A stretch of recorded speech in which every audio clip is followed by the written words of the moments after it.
Eurosport, the home of cycling.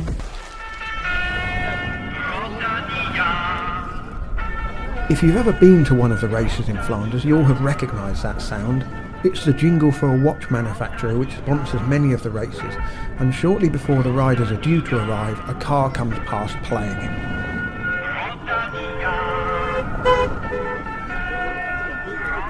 It can mean only one thing: the Tour of Flanders is coming.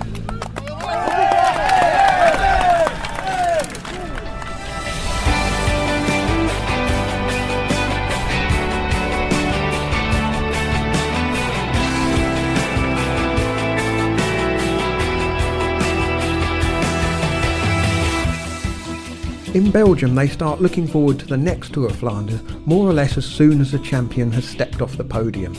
The 364-day build-up intensifies in the early part of the spring with the races that precede it, but there is one that stands head and shoulders above all the rest: the Ronde.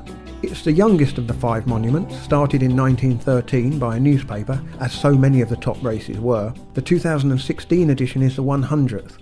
68 of the 99 wins so far have gone to Belgian riders, and if a non-Belgian wins this year, it will be the 4th in a row without a home win, and that's the joint longest run in the event's history. Fabian Cancellara, who's riding for the last time, is one of 6 riders with the record 3 Tour of Flanders titles to his name.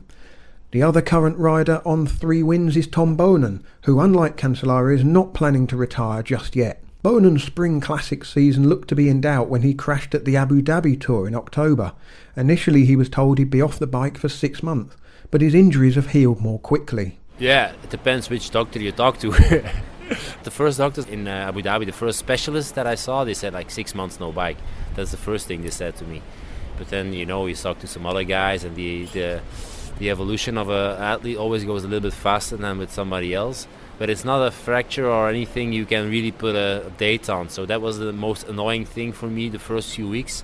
Normally you're used to, they say 3 weeks, 6 weeks, it's healed or it's not healed. It will hurt a little bit, but it gets better. This is something you really have to wait and see how it goes. And the first rides I did, I was doing 2-hour rides, came back at home and just slept for the rest of the day. I was so sick and tired, and it was really something annoying. But then from one day on the other, it started to get better, and then really on 1 week it got much better. And from the first training camp I could train normal, and that's already, for me, it's a good thing that I can do something, because sitting at home and waiting is not something that I like. Boonen's rivalry with Cancellara has characterised the cobbled classics for the best part of a decade, but the Belgian is not planning to offer his opponent a farewell party. For him it will be a special season. I hope it'd be more special for me if I win a classic, but Fabian has his life and I have mine. I think he made his mind up that it's all over. I've thought about it a few times, like it's nice to think about not riding your bike anymore and eat and get fat, but I like to ride my bike and I like to stay skinny as well. So what awaits the riders on Sunday? 255 kilometres from Bruges to Oudenaarde, 18 climbs, 10 of them cobbled and another one of them partly cobbled. The first of those climbs, the Oude Quadramont, is tackled twice more, and it's the second passage, which comes with 54 kilometres to go, that really kicks off the action. They will also tackle the fearsome Koppenberg and the Patersberg, which they hit twice. And there are also 7 sections of flat cobblestones. The new course, which was introduced in 2012 with this circuit that goes over the Quadramont, Koppenberg and Patersberg, has arguably made the race tougher. But the elements that really make it tough are the weather. It could be rainy, it could be windy. Here's defending champion Alexander Kristoff, who missed Ghent-Wevelgem at the weekend because of illness, on what it takes to win. For me, I like the way I won Flanders. I think the win was more beautiful the way I won it. Flanders is a long race, but it's more hard earlier. It's hard almost all day. So with the fight for every cobble section and climb makes everybody tired. And you see usually it's a little bit smaller pack earlier than in San Remo, where it's a big pack coming into Cipressa. He actually never did the whole course. It was the first year we did the laps I started to do Flanders, so for me this is the normal course, but I race a lot, when you race Harelbeek and all these other races, also Hetten Nieuwsblad and Köln, you do the same climbs, so maybe do it a little bit different order, but at the end you know the roads really well when you do the other races. Do you have a favourite climb and a least favourite one? Sure, but I don't want to mention, then maybe somebody will attack me. You can tell me your favourite then in that case. Yeah, but then they will not wait for this one, so I will not. Kristoff broke away with Nicky Terpstra quite early on. Yeah, it was off top of Kreuzberg after runs there, so it's a little bit early maybe. Everybody's waiting for Kvarmont, which usually is the hardest point. Nobody really want to go too deep there. Yeah, it was a good place to attack. And I remember I read about Boonen some days before, talked about this point, and I didn't pay too much attention, but thinking too much about it. But yeah, when I saw Terpstra going there, I was thinking, okay, why not? And I was actually thinking some guys will come up to us in Kvarmont, like Stibar and Thomas almost did. So I was prepared for this happening, you know. But at the end, they didn't come, and yeah, it was only me and Terpstra. So yeah, the less guys, better it is. As one of the best sprinters, it was a surprise that Kristoff risked attacking rather than wait for the finish.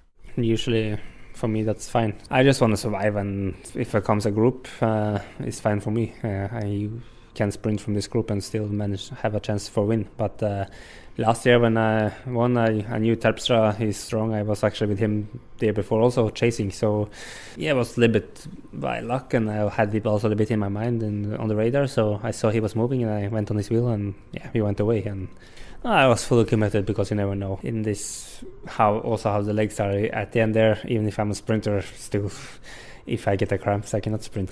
You don't want too many competitors there. I knew Sagan and Greg was on the way up, so for sure I was committed 100% not to let them come up. But I know Greg and Sagan is fast guys also, and suddenly they are faster after 260 kilometers. So going full gas actually with Terpstra, and at the end he was the guy who was slowing down a bit. At the finish, the pressure was perhaps on Kristoff, because he fully expected to be faster than Terpstra. Terpstra knew this and made the Norwegian ride on the front from a long way out, more than a kilometre.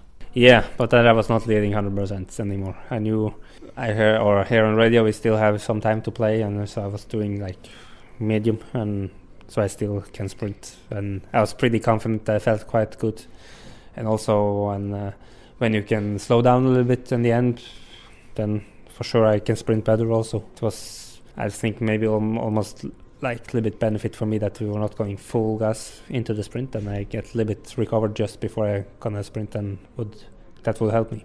So you weren't getting frustrated with Terpstra or thinking of flicking the elbow? Sure, you are frustrated, but and I understand him. So he has to do what he has to do as well. Sure, he wants also to win, and it's main big difference to win or be second. But again, if the two other guys come back, he can end up fourth suddenly. You know, you never know. I was trying to convince him he should go with me, and then for sure he will be on podium. The Tour of Flanders can be a tactical race. It's hard, of course, and the climbs and cobbles can be daunting for even the strongest riders.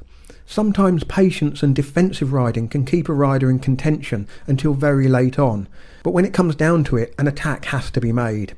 A team having strength in numbers can sometimes be more of a curse than a blessing, as Ethics Quickstep have found out to their cost several times. We'll let Tom Boonen have the final word for now. Whether he has the final word on Sunday, we'll have to wait and see. When I turned pro, it was really the only style acceptable was to wait. Then I tried to change it a little bit, and now it's waiting again. Everybody's waiting again, because they're all afraid of each other. They're so afraid to do one thing too much that they're getting dropped in the final. I think some people prefer to lose the race and not to attack than to attack and get dropped. And I don't like it. If you want to learn more about the Tour of Flanders or any of the Flemish races, why not sign up as a friend of the podcast, which costs £10, and for that you'll get 11 special episodes released throughout the course of the year. The most recent of those, which is available now, is called Flanders Fever.